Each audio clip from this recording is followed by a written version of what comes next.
Media Amerika Serikat mengklaim Iran sedang mempertimbangkan untuk mempersenjatai lumba-lumba untuk menyerang kapal perang Amerika Serikat. Ya, namun Iran mengecam pemberitaan tersebut dan menyebutnya sebagai propaganda anti-Iran.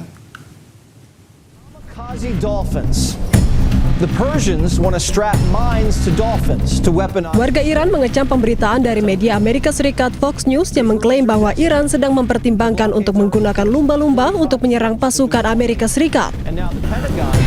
Iran dikabarkan mengerahkan lumba-lumba yang dipersenjatai ranjau untuk melancarkan serangan drone kamikaze terhadap kapal perang Amerika Serikat di Selat Hormuz.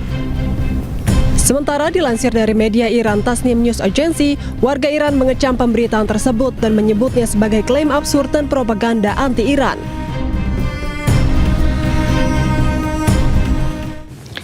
Kapal induk terbesar dunia milik Amerika Serikat USS Gerald R. Ford akan segera kembali ke pangkalannya di Virginia. Pulangan ini menandai berakhirnya masa penugasan bersejarah selama lebih dari 300 hari di Timur Tengah.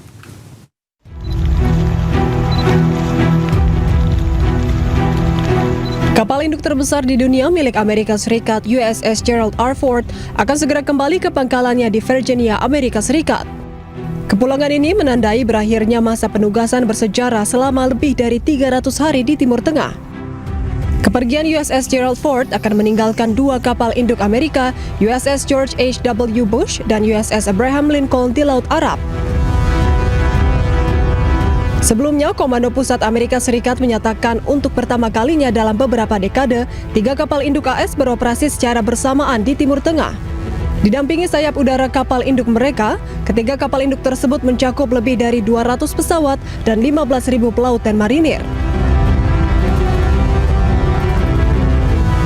Selain itu, USS Gerald R. Ford menjalani perbaikan setelah mengalami kerusakan akibat kebakaran di ruang cuci yang melukai beberapa pelaut karena menghirup asap.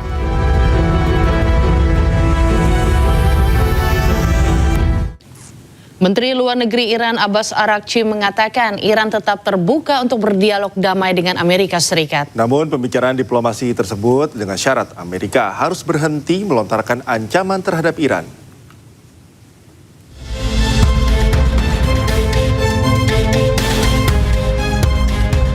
Konflik di Timur Tengah belum kunjung berakhir sejak 28 Februari. Amerika Serikat dan Iran gagal mencapai kesepakatan dalam pembicaraan damai putaran pertama di Islamabad, Pakistan pada bulan April lalu. Iran menolak perundingan putaran kedua dengan Amerika Serikat lantaran tuntutan AS dianggap tidak realistis. Meski begitu, Iran tetap terbuka untuk berdialog dengan AS. Dilansir dari media Iran Press TV, Menteri Luar Negeri Iran Abbas Araghchi menyebut diplomasi dengan Amerika Serikat terbuka dengan syarat Amerika harus berhenti ancam Iran dan mengubah pendekatan ekspansionis atau strategi perluasan pengaruh dan wilayah untuk meningkatkan dominasi. Diketahui Presiden AS Donald Trump mengklaim perang melawan Iran telah berakhir.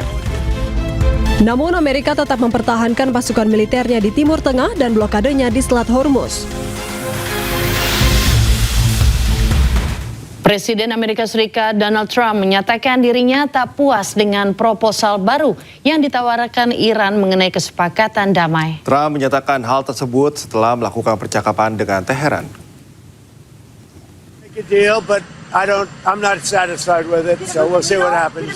Iran wants to make a deal because they have no military left, essentially, and they want to make a deal, but I'm not satisfied with it. We have great respect for Pakistan and Islamabad and tremendous respect for the Prime Minister and the Field Marshal, and they're working with us. They continue to work with us, but the trip is a very long one, and we're doing everything in terms of negotiating right now, in terms of the negotiation telephonically. They've made strides, but I'm not sure if they ever get there. There's tremendous discord. They're having a tremendous problem getting along with each other in Iran. The leadership is very disjointed. It's got 2 to 3 groups, maybe 4, and it's a very disjointed leadership. And Juru bicara Kementerian Luar Negeri Iran, Esmail Bakai, menyatakan Amerika Serikat tidak serius dalam perundingan. Ini terjadi di tengah tanggapan Teheran terhadap revisi Amerika Serikat atas kesepakatan potensial melalui perantara Pakistan. از همون اول گفتیم که هیچ مذاکره‌ای نیست. ما قرار هست که با طرف پاکستانی به عنوان میانجی گفتگویی داشته باشیم راجع به مختصات تفاهمی که مد نظر ماست. و اون تفاهم چیست؟ تفاهم متمرکز هست بر خاتمه جنگ. ما در رابطه با موضوع هسته‌ای خب در دوره ریاست جمهوری جدید آمریکا تو این یکی دو سال، یک سال و نیم بارها صحبت کردیم. دو بار بعد از صحبت‌های ما در حین صحبت اونها تجاوز نظامی داشتن به ایران. الان هم مشخص هست که جدی نیستند. هم در مورد بحث رفع تحریم، ببینید شما نمیتونید ادعا بکنید که من همه تحریم ها رو بر میدارم، همزمان تحریم ها رو تشدید بکنید، بدتر از اون شما مرتکب دزدی دریایی بشید. Amerika Serikat dan Iran tak kunjung menemukan titik temu untuk negosiasi lanjutan. Hal tersebut membuat pejabat senior di militer Iran memperkirakan pertempuran besar antara negara-negara itu bisa saja terjadi.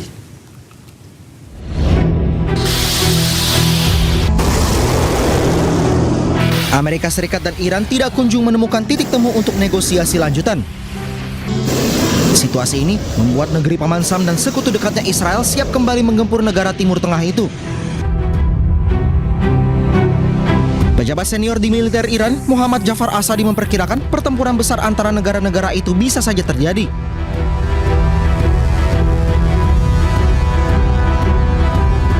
Asadi bahkan menyebut bukti sudah menunjukkan bahwa Amerika Serikat tidak berkomitmen terhadap perjanjian apapun.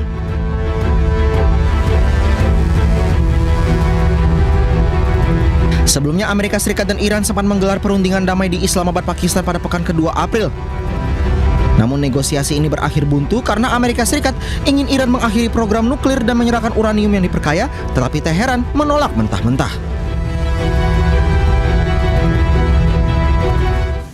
Tidak hanya memiliki kekuatan militer, Iran juga memiliki pegunungan tinggi, lembah sempit, dan gurun pasir bercuaca ekstrim. Bentangan alam itu menjadi kekuatan sekaligus perisai utama Iran dalam menghadapi serangan musuh. Tak heran jika Iran ditakuti siapapun yang berniat menyerang.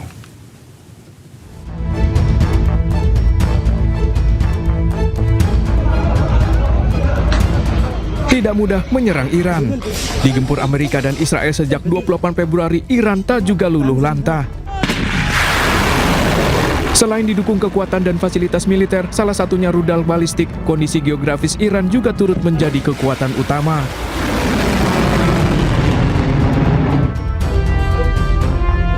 Kombinasi pegunungan tinggi, bentangan gurun, serta medan yang kompleks membuat Iran susah ditembus pasukan musuh. Secara letak geografis di barat laut dan tenggara, Iran dipagari pegunungan Zagros.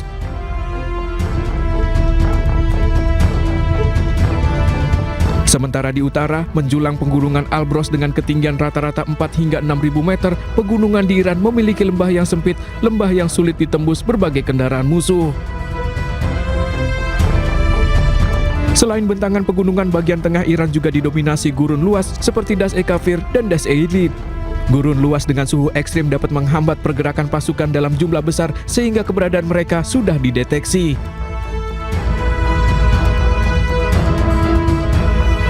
Tak hanya gurun dan gunung, di bagian utara terbentang Laut Kaspia, sementara di selatan Iran memiliki teluk terkenal bernama Teluk Persia. Teluk ini tersimpan 62% minyak dunia. Selain itu, dari Teluk Persia, Iran juga melancarkan berbagai serangan terhadap pangkalan militer Amerika Serikat.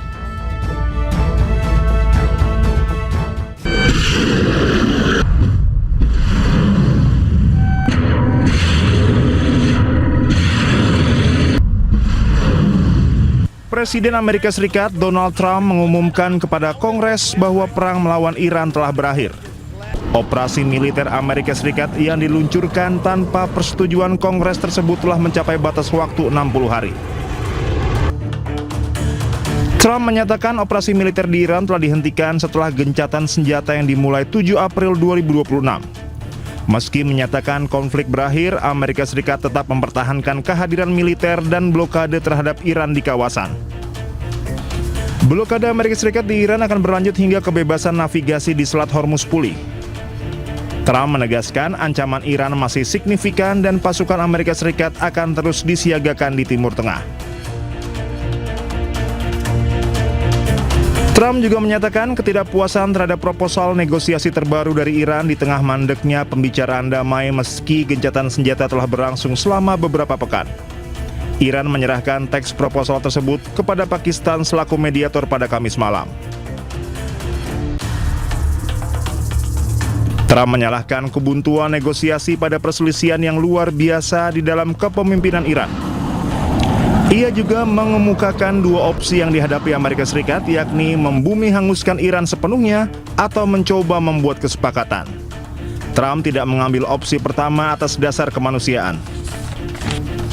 Perang yang dimulai Amerika Serikat dan Israel melalui serangan mendadak pada 28 Februari 2026 kini berada dalam status jeda sejak 8 April 2026. Sejauh ini baru satu putaran perundingan langsung yang digelar namun berakhir tanpa hasil.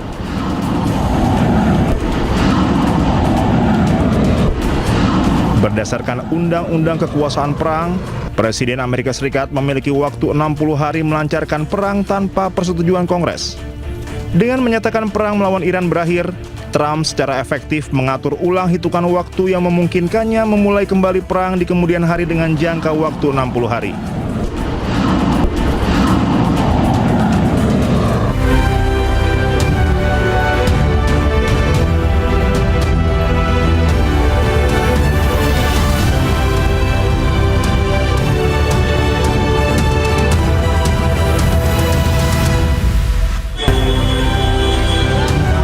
Akibat korsleting listrik, bengkel las dan sebuah rumah terbakar di Petamburan, Jakarta Barat.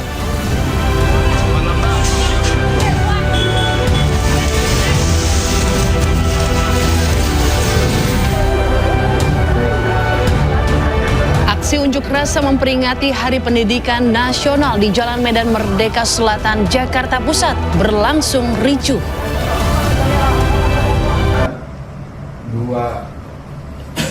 Bismillahirrahmanirrahim. Assalamualaikum warahmatullahi wabarakatuh. Shalom, Om Swastiastu, Namo Buddhaya, Salam Kebajikan, Salam Presisi, Sampurasun. Selamat malam rekan-rekan sekalian, teman-teman media, seluruh masyarakat Jawa Barat. Pada malam hari ini, Polda Jawa Barat akan menyampaikan update untuk penanganan pengunjuk rasa anarkis yang terjadi pada hari Jumat tanggal 1 Mei 2026 dan kita melakukan untuk penangkapan dari pengunjuk rasa itu pada pukul 8.00 atau 20.00 WIB, di mana tim Satgas Gakum Polda Jabar telah melakukan penangkapan terhadap 7 orang terduga pelaku tindakan anarkis. Dan setelah dilakukan pemeriksaan, ditetapkan ada 6 tersangka tindak pidana pembakaran, penghasutan dan pengerusakan. Rekan-rekan sekalian, adapun TKP-nya adalah Jalan Cikapayang, perempatan Cikapayang, Pasopati, Kota Bandung.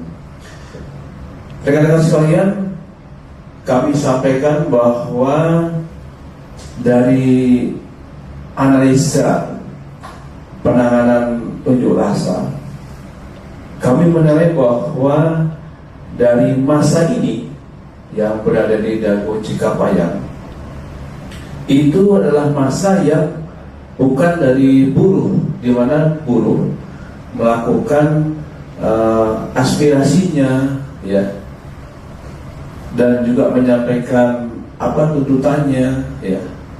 Ini bukan kelompok itu, ya. Yang terjadi, yang datang itu adalah orang-orang yang tidak memberitahukan kegiatannya.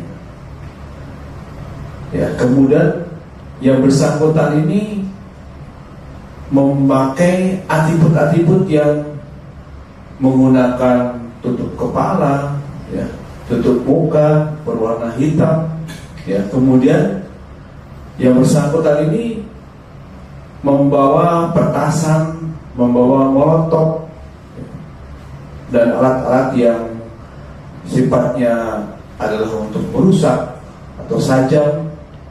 Dan ini indikasinya mereka adalah benar untuk melakukan pelanggaran hukum. Dan betul pada saat kita amati bersangkutan ini, mereka tidak pernah menyampaikan aspirasi apapun.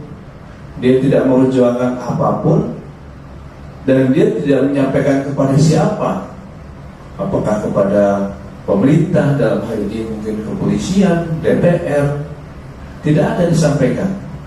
Dan yang terjadi adalah mereka langsung melakukan pengerusakan. Dan sangat disayangkan sekali untuk pengerusakan ini, yaitu sangat merugikan masyarakat. Apa? Di mana beberapa fasilitas umum yang dirusak adalah, pertama adalah traffic light. Ada kurang lebih 4 traffic light di situ yang dirusak. Apa salahnya traffic light ini? Apa masalahnya dengan mereka? Karena ini traffic light ini adalah untuk memberikan keamanan, kenyamanan, kelancaran masyarakat untuk mengatur arus lalu lintas di situ. Tapi ini justru sangat disayangkan, ini dirusak. Ini sangat-sangat merugikan masyarakat, dan tentu saja dampak dari pengerusakan traffic light ini tentu ada ketidaklancaran di sana dan masyarakat sangat terganggu. Ya. Kemudian ada lampu, ya, ada fasilitas himbauan di situ, ada videotron, kemudian ada barier-barier untuk bagaimana mengatur arus lalu lintas. Ini dirusak juga oleh bersangkutan, kelompok-kelompok ini. Ya, tentu sangat disayangkan sekali, dan ini harus kita tindak dengan tegas. Dan inilah bukti pada malam hari ini, ya, negara hadir untuk melakukan tindakan, ya, kepada orang-orang yang melakukan pengerusakan, yang membuat rusuh tidak nyamanan. Dan tentu saja kami sangat berterima kasih dalam kegiatan pengamanan kemarin.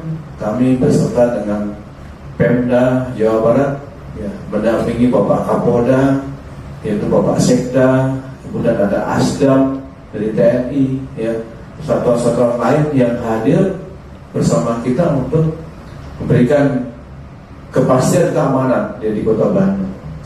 Ini tentu saja merupakan suatu kekuatan yang harus kita jaga, sehingga pada pukul 20.00 kita sudah berhasil untuk memukul mundur, sweeping, dan juga penangkapan. Dan pada pukul 21.00 kemarin itu kita sudah kondusif, ya, berjalan dengan lancar.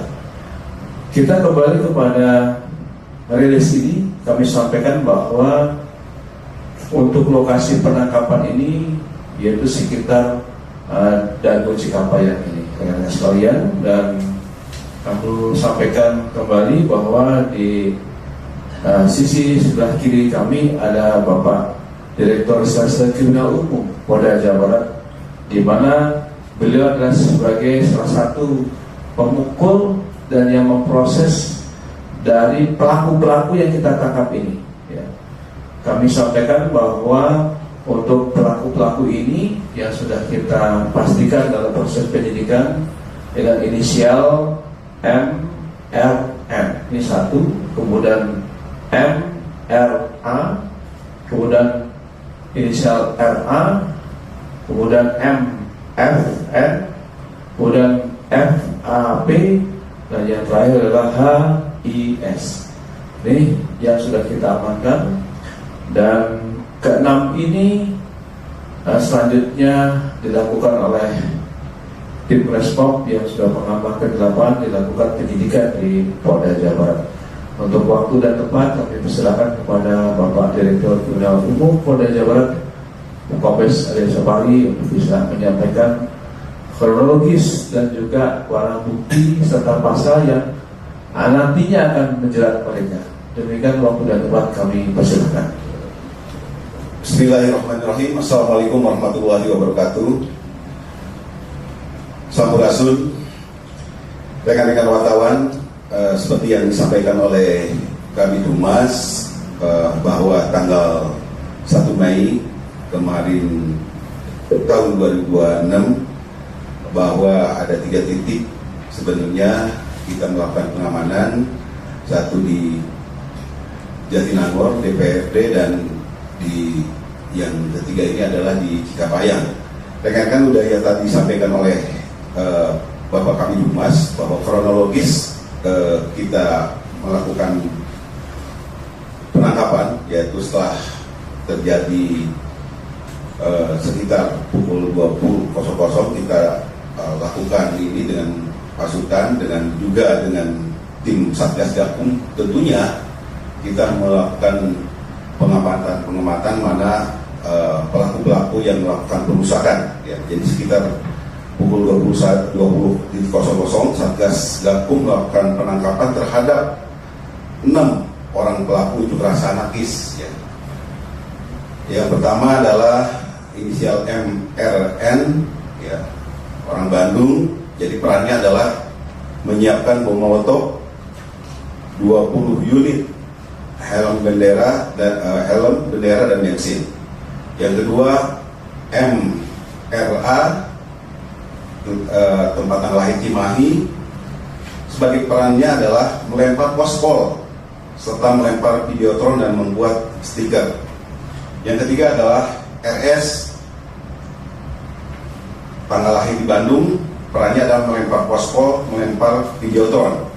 Yang keempat FNA, tanggal lahir di Bandung, perannya adalah memprovokasi dan melempar pospol serta melempar videotron. Yang kelima adalah FAP, perannya adalah mendistribusikan perlengkapan, melempar pospol dan melempar videotron. Yang keenam AIS, tempat tanggal lahir Bandung, perannya adalah membeli botol kosong, jadi merencanakan membeli bensin, melempar pospol dan melempar videotron. Ini dari ke-6 tersangka juga dilakukan pemeriksaan urin dan dinyatakan positif menggunakan obat-obatan terlarang jenis tramadol. Jadi nanti selain saat dilakukan penegakan hukum oleh kriminal umum, juga dilaksanakan penegakan hukum oleh Direktorat Reserse Narkoba juga. Terus barang bukti yang ini yang dimiliki oleh MRN, 2 buah bom molotov, di depan bisa dilihat, 1 buah bendera pang football headcock, obat psikotropika berupa 3 strip alprazolam, 1 strip Mercy, 1 strip Alvaris, 1 strip Risperidon, dan 8 unit kendaraan R2. Terus barang bukti milik MRA, 1 buah kunci kontak kendaraan, ikat pinggang, HP merek Vivo, 1 buah jam tangan merek Casio, Illuminator Gold hitam. Yang kita barang bukti milik Rangga atau milik RS, kendaraan dan HP yang tentunya kita analisis. Yang keempat barang bukti milik FNA, ada 1 buah helm warna putih dengan stiker bertulisan jaringan konspirasi sel-sel api, 1 buah tas sal warna biru, 1 buah kunci gembok rumah, stiker pelajar pembangkang 1312 Stadion Antifasis. Yang kelima barang bukti milik FAP, sama kacamata hitam, 1 buah helm warna putih dan bertuliskan jaringan konspirasi sel-sel api. Yang keenam barang bukti HIS, 1 buah bendera bertulisan Happy May Day, terus 1 stiker bertuliskan Police are not friend, 1 buah stiker bertuliskan Selatan Ayan, 2 buah korek api gas, 1 pasang sepatu dogman, 1 buah pinggang, alat pinggang. Terus pasal yang disangkakan terhadap 6 tersangka yang hari ini dilakukan penahanan, yaitu pasal 308 dan atau pasal 309 dan atau pasal 262 Undang-Undang Nomor 1 Tahun 2023 tentang KUH Pidana yang mengatur tentang perbuatan yang mengakibatkan kebakaran, ledakan sehingga membahayakan keamanan umum bagi orang dan barang. Ancaman pidana paling lama 9 tahun penjara.